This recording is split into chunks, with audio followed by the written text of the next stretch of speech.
Magandang araw po sa ating lahat, mga kapatid na riders, at ganoon din po sa ating mga kababayan na maaaring manood nitong ating video. Ito pong aking ilalabas na video ay reaction po sa mga pahayag ni Colonel Nebrija ng MMDA. Ganon din po yung pong reaction ko po sa pahayag ng DOTR consultant na dating LTO Chief Engineer Albert Swansing. At magbibigay din rin po ako ng reaksyon sa inilabas na pahayag ni Mr. Ben Tulfo nitong BITAG.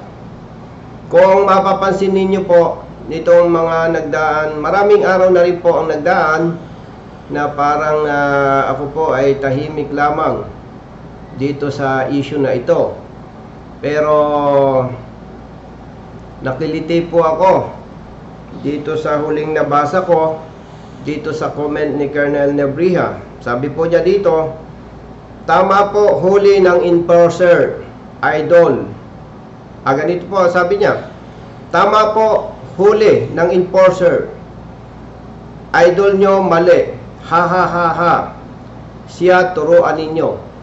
So ito po ay 2 days ago.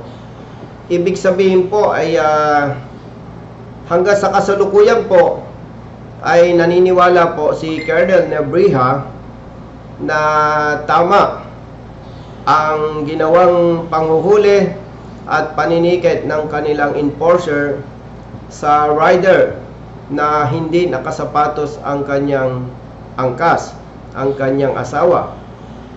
At dahil po dito ay nagdudulot po ito ng kalituhan dito sa ating mga kapatid na motorcycle riders.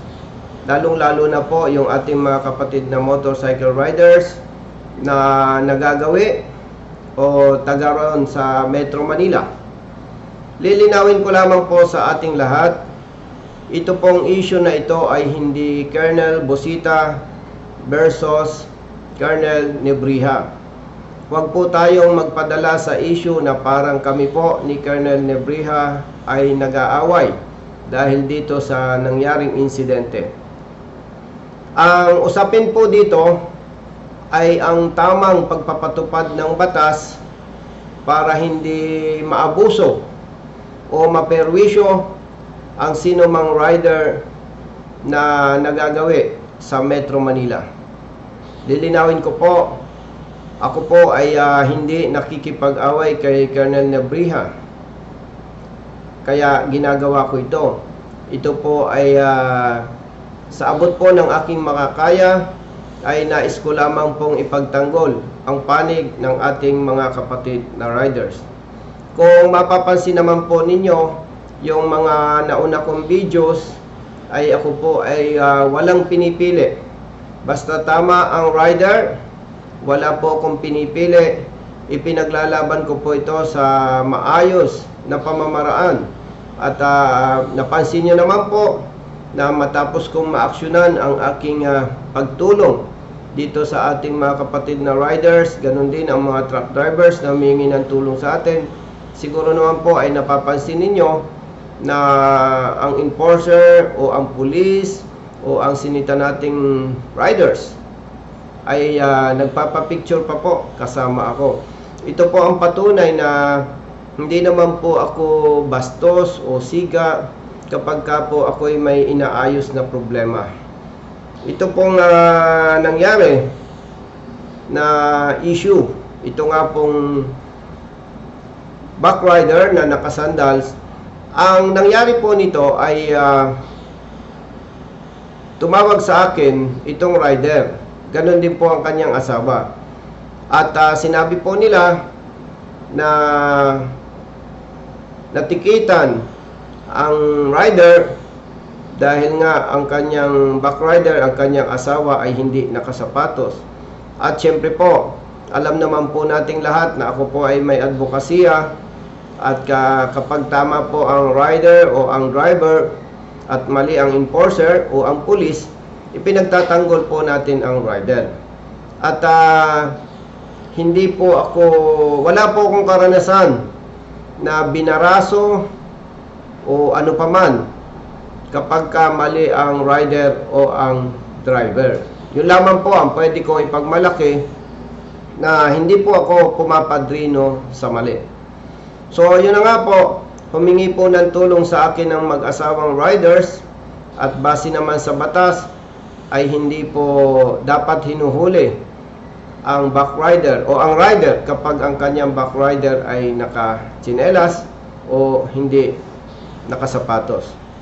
Gusto ko lamang pong idagdag sa paglilinaw sa inyo na hindi po ang ibig sabihin na ipinagtatanggol ko ang mag-asawang riders. Hindi po ang ibig sabihin nito ay hindi ako sang-ayon na okay lang na nakatsinelas ang ating backrider. Ang punto po dito ay yung tamang pagpapatupad ng batas na dapat igawin o ipatupad ng sino mang enforcer o ng sino mang mga enforcers. At totoo naman po na maganda kung ang backrider natin ay nakasapatos din. Totoo po yan. Pero hindi po natin pwedeng hulihin, tikitan at panagutin ang backrider o ang rider kapag ang kanyang angkas ay nakatsinelas o hindi nakasapatos. So balikan ko lamang po itong post, itong naunang pahayag ni Colonel Nebria patungkol dito sa issue na ito. Doon po sa paragraph 1 ng kanyang post, sabi po niya dito, ilabas mo ang batas na nagtatalaga sa iyo ng kapangyarihan na pagbayarin ang enforcer namin ang isang araw sa sweldo ng hinuli nila. Baka usurpation of authority ka, boy, para iutos at ipilit sa enforcer namin yan. Paglilinaw po, hindi ko lamang po alam kung anong particular na batas, pero alam po nating lahat na kapag ikaw ay may nagawang pagkakasala sa sino man, ay ikaw po ay maaaring panagutin ng batas para magbigay ng danyos. Ito yung madalas po nating tinatawag na danyos for wisyo. Ano po? Na ibig sabihin, pag may napinsala ka o may naging kasalanan ka sa iyong kapwa, ikaw ay maaaring panagutin ng batas. Pero dito po sa usaping ito, hindi na po kailangang hanapan pa ako ni Colonel Nebria ng batas na nagsasabi na ako ay binibigyan ng kapangyarihan, sapagkat hindi ko naman po inutusan o hindi ko pinilit ang kanilang enforcer. Malinaw na malinaw po sa video, kaharap po ang iba pang mga traffic enforcers ng MMDA, hindi ko po inutusan at lalong hindi ko po pinilit ang kanilang enforcer para bayaran itong mag-asawang riders. Malinaw po doon, iminungkahi ko na dapat ay bayaran niya itong isang araw nitong backrider dahil sa kanya pong maling panghuhuli. At kaharap din po ang iba pang mga MMDA enforcers, at makikinig po natin sa video na inaamin po nila, hindi nila hinuhuli ang mga riders na may angkas na hindi nakasapatos. Malinaw na malinaw po yun. At doon po sa usurpation of authority, kung yun po ang paniniwala ni Colonel Nebria, meron naman pong legal team ang MMDA. Siguro po para mas maging malinaw ito sa ating lahat, at kung pinaniniwalaan po niya na ako ay may nalabag itong sinasabing usurpation of authority, totoo po na napakaganda na ako po ay sampahan niya ng kaso para ang korte ang magsasabi po kung ako po ay nagkasala sa batas. Ito nga pong tinatawag na usurpation of authority. Dito po sa ikalawang paragraph nitong post ni Colonel Nebria, basahin ko po, kung may problema ka sa huli namin bilang dating pulis at miyembro ng HPG, alam mo, dapat sa adjudication nire-resolve yan at wala kang karapatan pakialaman huli ng enforcer namin. Kung ako po ang tinutukoy niya, kung may problema sa huli ng kanilang enforcer, definitely wala po akong problema dahil hindi po ako sangkot dito. Ang may problema po ay itong mag-asawang riders. Kaya nga po nang tumawag sa akin ay agad-agad ko itong inaksyonan. So wala po akong problema dito sa huli ng MMDA. Wala po akong problema. At sabi po niya dito, wala daw akong karapatang pakialaman ang huli ng enforcer nila. Tama po yun.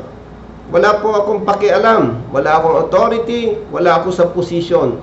Hindi ko po pinakialaman ang trabaho ng kanilang enforcer. Ipinagtanggol ko lamang po ang mag-asawang riders dahil sigurado po ako mali po ang ginagawa ng kanilang enforcer na pagpapatupad dito sa ating usapin ngayon. Yung pong sinabi niya na alam ko naman na dapat idaan sa adjudication board kapag may reklamo ang driver o ang rider. Totoo naman po yun. Pero dahil po sa kasalukuyang sistema na umiiral sa ahensya ng MMDA, ganun din po sa ibang mga lokal na pamahalaan, ay hindi po ako pabor doon. Ano pong ibig ko sabihin hindi pabor?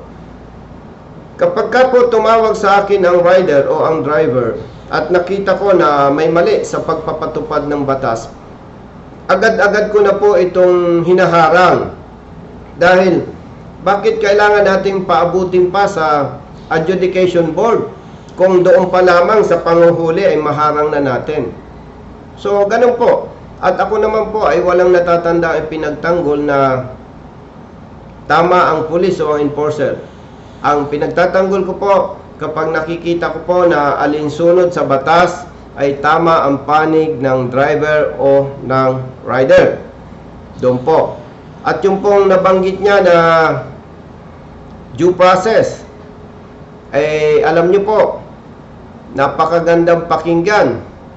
Pero kung alam po ninyo ang mga tunay na nangyayari sa mga driver at mga riders na nagko-contest, kapag nakita nila na mali ang huli sa kanila, ay maaari po nasasang-ayon kayo sa akin. Bigyan ko po kayo ng maikling kwento dito sa sinasabi ni Colonel Nebrija na due process. Hindi po isang beses.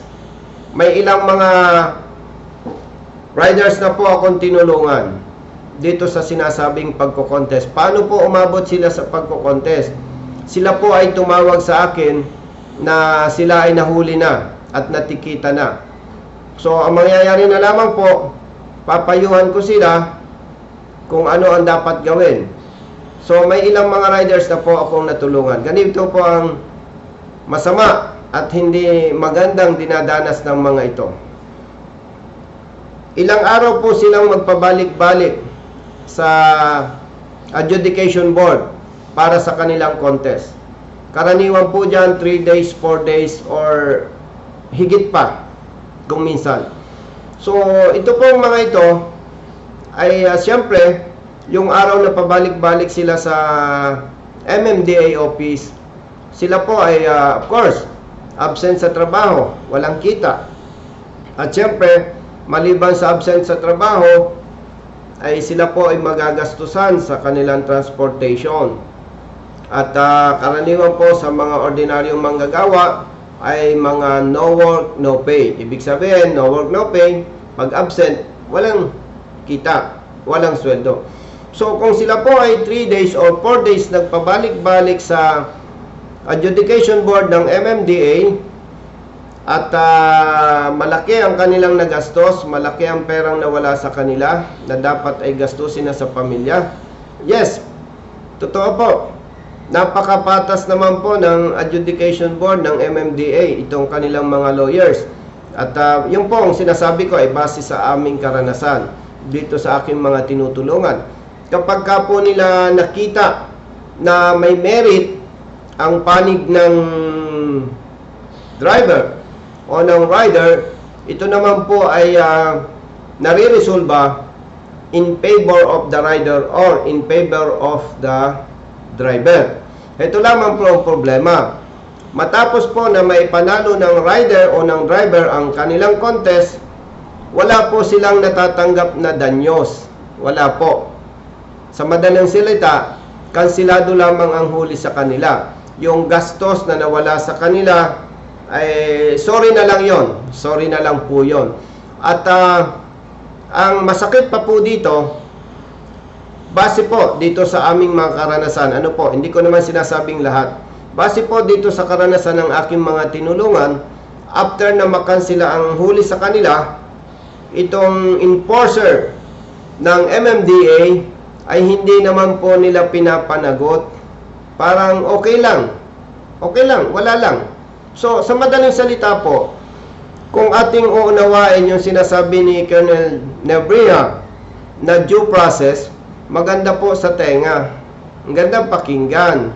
Pero kung susuriin po nating mabuti, kung ikaw po ay rider o driver na biktima ng maling panghuhuli ng kanila enforcer, kung iyo pong gagamitin ang iyong talino, at ito naman ay ginagawa ng marami, kahit alam nilang mali ang huli, masakit sa kanilang kalooban, pikit mata, binabayaran na lamang po nila dahil talagang totoo po, mas malaki ang mawawala sa kanila dahil dito sa sinasabi ni Colonel Nebria na due process.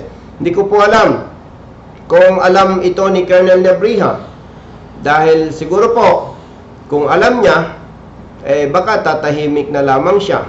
No po?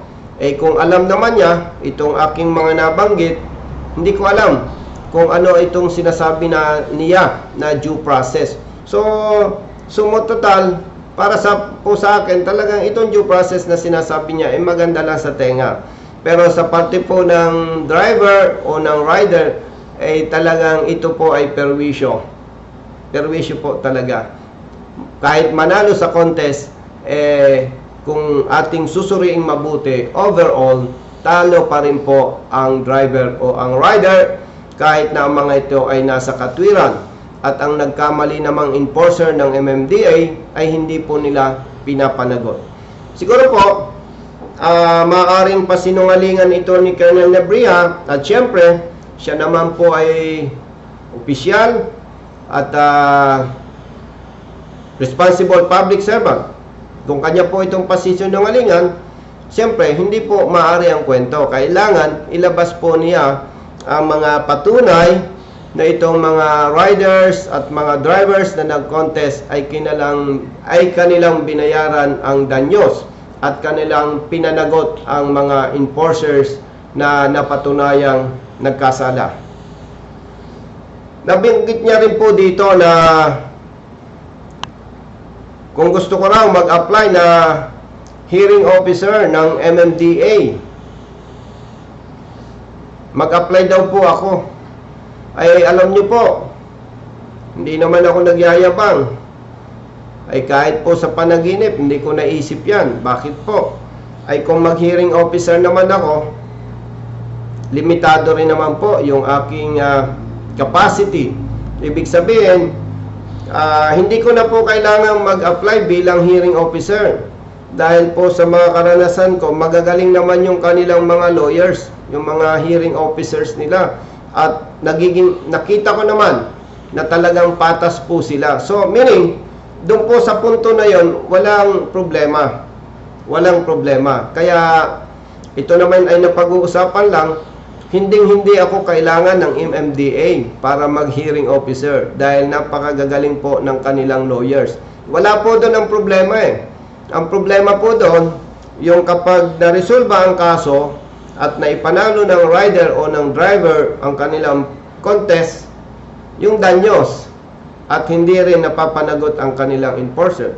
So, based on this, talagang hindi po kailangan na mag-apply ako bilang hearing officer sa MMDA na katulad ng sinasabi ni Colonel Nebria. Dagdag ko pa dito, halimbawa, at ito naman po ay usap-usapan lang, kung ako ay bibigyan ng posisyon ng MMDA, hindi ko rin naman po tatanggapin. Bakit po? Kapag tinanggap ko po ito, matatali ako sa MMDA at kaawa-awa naman po yung ibang mga motorista sa iba't ibang lugar ng ating bansa na nangangailangan ng aking tulong. For the information of everyone, ako po ay nakakatanggap ng calls minu-minuto, araw-araw, 24/7. Ang totoo po niyan, mas marami po ang hindi ko po natutugunan at mas marami po ang hindi ko natutulungan. Kaya yaman din lamang na pag-usapan nga po ito, kahit ako ay bigyan ng posisyon na maganda sa MMDA, hindi ko naman minamaliit ang MMDA, pero hindi ko po tatanggapin dahil mas marami po ang higit na masasakripisyo. Itong mga kapatid nating motorista na humihingi ng tulong sa akin mula sa iba't ibang lugar ng ating bansa. Nabanggit din po niya dito na ako daw ay nagpapasikat lamang sa YouTube. Alam niyo po, kung usapang pagpapasikat, talagang hindi ko po inisip yan. Siguro po ay spekulasyon lang yan ni Colonel Nebriha, dahil ang totoo naman ay aminin natin ang totoo, dahil po dito sa aking advokasya ay kinilala po ito ng ating mga kababayan at na-appreciate po nila ito. Kaya wala po akong intention magpasikat sa YouTube. Nabanggit niya po dito, marami ka bang views? Malaki na ba ang kita? Ganito po. Sa usapang kita, si Colonel Nebriha po ay Colonel, opisyal. Ang isang pagkakamali lamang po niya, dapat bago niya ito binitawan, ay nag-research muna siya. O kaya, meron naman siyang magagaling na staff, dapat ipinasilip niya yung aking YouTube channel. Ganito po yan. Ang akin pong YouTube channel ay Colonel Bosita, Arsap. Colonel Bosita, Arsap. Makikita po ninyo sa aking mga videos, ang liit lamang po ng views. Pero, yung napakarami, mga iba't ibang YouTubers, mga iba-ibang vloggers, ang lalaki po ng views. Pansinin po ninyo yan. Meron pong, let's say for example, meron po akong video. After 3 days or 5 days, makikita ko ang views nito, 10,000, 25,000, 60,000. Then, pag nakita ko po yung ibang gumamit ng video ko, 700,000, 900,000, 1 million, 3 million. May nakita pa nga po kung gumamit ng video ko 13 millions. So, nagulat po ako na binitawan ito ni Colonel Nebriha, itong nabanggit niya na kung malaki na raw ang kita ko sa YouTube.